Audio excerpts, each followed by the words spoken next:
There has been a titanic development in the real estate market. We brought everybody the details previously of a lawsuit filed against the National Association of Realtors by a group of sellers who are saying that their buying and selling commission prices were artificially high, thus seeking and taking money away from them. So let's go ahead and put this up there on the screen. As a result of that successful lawsuit, there has now been an agreement by the National Association of Realtors that will do away with the automatic 6% commission in which the buyer's agent splits the commission with the seller. So I know that this is a little bit complicated, but effectively what it boils down to is that the taking away of this automatic commission structure, which has been in place, Krystal, for now the last 30 years, it will open up and reduce the amount of commission that both sellers and buyers will sell overall. Currently, as I said, the national average of real estate commission is 5.57%, roughly 6%, especially in a higher end market. It is now being projected that that will drop to some 1 to 1.5%, meaning that the sellers will be able to hold on to a significant chunk more of their money, and that the automatic nature in which the buyer's agent does not take a fee from the buyer and then splits the commission with the seller takes away any potential conflict of interest, where the buyer technically is working for the seller, has a direct financial incentive to possibly work and to collude and to keep prices artificially high. This means that the lack of upfront fee gives consumers a lot more optionality. They could then opt into entering a negotiation with that buyer's agent in the beginning and be like, look, okay, we will pay you a 3% fee, but I need a ton of concierge service. No, I'm actually only gonna pay you 10 grand. I'm just gonna pay you cash up front. So it's gonna open up all kinds of interesting possibilities. And most importantly, this is a huge, huge blow to anybody who is in the real estate game right now and who has been, frankly, making a killing from what I really perceive here as like a cartel rent-seeking behavior, the more and more that I research the entire thing. So the way it currently works, just to try to break this down, because to be honest with you, even though I've purchased a home, I didn't really know the ins and outs of how this all worked, which is partly by design, that you don't even really understand the fee structures and what you're signing up for here. So the seller's side pays both agents, both the agent representing the seller and the agent representing the buyer. Right. Okay, if you are the buyer's agent, you know from the MLS listings what the commission is going to be on each of the houses that you're showing. Your client doesn't know that.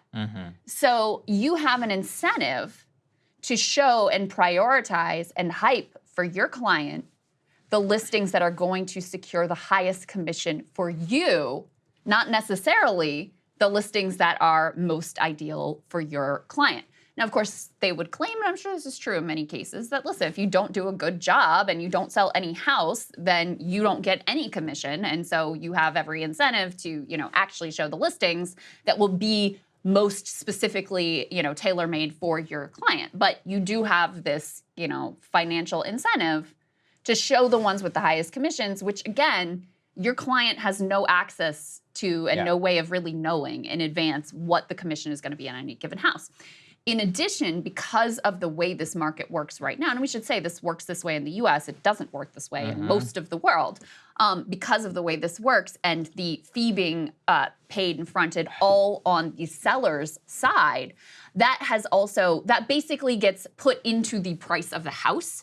And so it artificially elevates house prices by a certain amount as well. So one of the expectations here is that this change in the fee structure and making this all transparent is going to potentially lower the actual listing prices of houses overall. Not that I'd expect like a huge shift, but this could be reflected in housing prices. Now, if you are the seller of a home, this is going to impact you because you're no longer on the hook for both sides of the transaction.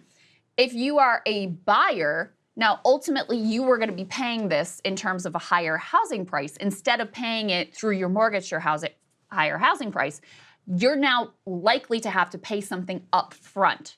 So I do think for a lot of buyers, they will experience this as inferior because now you're going to have to pony up some cash to your agent up front.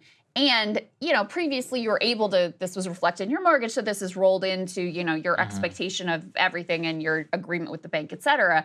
Now you may actually need to have that cash up front, which eats into what you can pay in terms of down payment. So I don't want to say that this is like, all around going to be perceived as advantageous for everyone, even though I agree when this shakes out in the long term, I do think it is going to lead to lower costs being paid by both the buyer and the seller, a much more transparent market, and incentives being much more aligned between the agents themselves and the clients they're representing. Yeah, and then to address that, because I think it's a fair concern, we can put this Axios piece up on the screen. The reason I love this is because it's just all about options now whenever you're buying and you're selling. So for example, as you just said, how will the buyers get paid? There's multiple possibilities. You can have a flat fee out of the buyer's pocket. So if you have the cash, great, you can just pay a simple fee. Or the buyer will agree to pay then a percentage of that sale price to the broker, or even pay possibly an hourly rate. Even better, maybe skip having a broker at all. And then third, the real estate industry is saying that a seller can still cover the buyer's agent fee. It will just have to be negotiated in the deal process. So let's say you want to roll this all into your mortgage and you want to make it a part of this consolidation. Fine, that's within your purview. This means then that you have to be a little bit more educated, but you have a lot more financial options. And I'm not gonna, look, right now, the average sale price in this country, $417,000. This is according to the Fed. 6% of that is 25 grand. That's a lot of money. That's a third of the average salary in an entire year. Sure, when you spread it out across a mortgage, you may not notice it as much, but let's not ignore this, okay? That's how people in real estate have been making a ton of money just flipping, buys and sells and representing that. So this makes it so that especially lower quality realtors, they're done. Because what it means is that when you drop that average price to 1 to 1.5, all of the chaff that is currently amongst the 1.5 million people in this country who have a real estate license, the vast majority of those people very rarely make a sale in the first place. And this explains, I tweeted this kind of as a joke, but I think I've said it previously.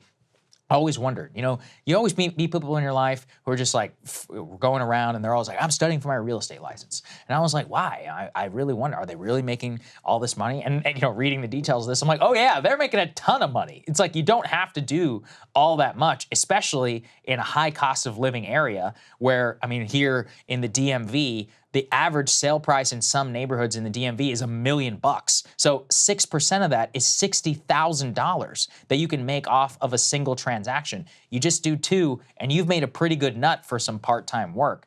All of that going away just means that there's more power, and ultimately too, for sellers, because housing is such a holder of equity and is the #1 way that people reach a positive net worth in this country. This is very advantageous because it means that you can hold on to a lot more of your home equity whenever you do come time to realize that gain, if and ever that you need to. Again, $25,000, maybe 50 up to 70,000, depending on the price of your home in any area, that can mean quite a bit for retirement, for inheritance, for a lot of other purposes. Listen, it is truly a seismic shift. Yeah, and it's huge. The industry is reacting as such. It really is huge. I think there'll probably be a period where things haven't settled out, where there's all kinds of different arrangements and people are trying to figure it out. We'll probably settle into some new model that is sort of the typical and the standard, the default, while you'll have more optionality, as Saagar is pointing out. But I think it'll take a while for that to shake out exactly how this is going to look going forward. I do think in terms of the number of people who are realtors, especially like you said, those who aren't super high performing, it is going to be a real blow to their livelihood. I support a just transition for them, but I think overall it will make the market better for the people who are actually trying to buy and sell homes. And by the way, we could put this next piece up on the screen about just where the housing market is. Home prices continue to hit new highs. We had a new all-time high in December. We had a period where prices had basically flatlined, but in most markets, they have either, stayed stable or continued to rise. And prices, especially with, mortgage rates being significantly higher than they used to be, prices and affordability, it really is a disaster for people who are trying to get their first foot on the rung of the home ownership ladder. And I'm sorry, guys, but they are not predicting that there's any relief in sight in terms of prices. And the expectation is that potentially this shift could lead to even more, housing demand and more churn in the market. But you still have a problem of low inventory. Yeah, that's the big that is, really hindering things and really keeping prices at that incredibly elevated level. The likelihood actually is that the housing market is only going to heat up even more because interest rates are already dropping. I believe that the average mortgage is somewhere around 6% right now. The Fed is projected to cut rates sometime in the middle of the summer. We'll probably settle around like 4%, which is not all that much higher than things were in 2021. That's enough where there'll be some normalization. The sellers will then have been relatively comfortable with the fact that prices have not been moving as much previously and they're willing to press the button. But the problem has been on new construction. We don't have a lot of new construction inventory that's coming online. And in general, especially here in the Northeast, we have a massive housing crisis. Same thing in the coast. So I did a whole monologue yesterday about census, about where people are moving. Unsurprisingly, I went and I actually sent this to our group thing. If you look at new housing inventory, dramatically, it is all in these red states with very little housing regulation. It's Texas, it's Florida, it's Tennessee. It's a lot of places with decent enough weather, but more importantly, they just have a lot more inventory. They got cheaper stuff that's coming online, and it's easier to buy. We got to build more. We got to build more. I mean, that's the bottom line. And we got to help people too because these prices have gotten so high. And this is something that Joe Biden floated like a small solution for. But we got to help people with the down payments because as it stands right now, the number of people who are first-time home buyers who rely on, mom and dad or some other wealthy friend or relative in order to be able to front a sufficient down payment has gone to all-time highs, putting it out of reach and locking in these, generational wealth trends where if you don't have the luxury of growing up with a mom and dad who can front you that down payment, you're likely to be locked out of the housing market for a very long time, if not forever. On inheritance too. So I've been learning a lot about tax law, and I've learned about the step-up basis. I know we've talked about this previously. What an insane law! Where if you and this is the way that people really transfer wealth in this country. It's not about handing over dollars. You put all your money into real estate. Let's say you buy a house 35 years ago. Whenever you die, the value of the house gets quote unquote stepped up to your heirs. Meaning that let's say you bought a house for $100,000 and it's worth $1 million. Well, upon your death, when it transfers to your heirs, if they sell it, they don't pay any capital gain over the value of where it was when you died, not the value of the $900,000 capital gain. So you actually have less of an incentive to sell if you want to have a more tax efficient way of transferring things over to your heirs. It's a total loophole. And obviously you can understand why that leads to all these real estate barons just passing stuff down because then you can take, refinance or whatever to pull value out of the mortgage and then never pay any tax on any of this. So anyway, the more I learn about this, I'm like, man, this tax code is so rigged in favor of the rich. It is the most insane thing I've ever learned. Although, to be honest, listen, this is a whole other conversation, but given what we're funding in Israel right now, I've never been more anti-tax than I am right now. I'm feeling more libertarian every day. Like, you know what? These people got a freaking point. Well, what would be good is some sort of the taxpayer has to have a referendum on certain things that they have to pay for. Yes. I kind of like that idea. 100% support that. Because then, anytime they want to spend extra money, like Ukraine or something like that, they want $60 billion. It's like, okay, well then you have to prove as to why. I don't know if anybody knows this, but the total amount of our tax revenue that brought in last year is now only enough to pay the interest on the debt right now. So there's a lot that's going on. Hey guys, if you like that video, go to breakingpoints.com, become a premium subscriber, and help us build the best independent media organization on the planet. That's right. We're subscriber funded. We're building something new. We want to replace these failing mainstream media organizations. So again, to subscribe, it's breakingpoints.com.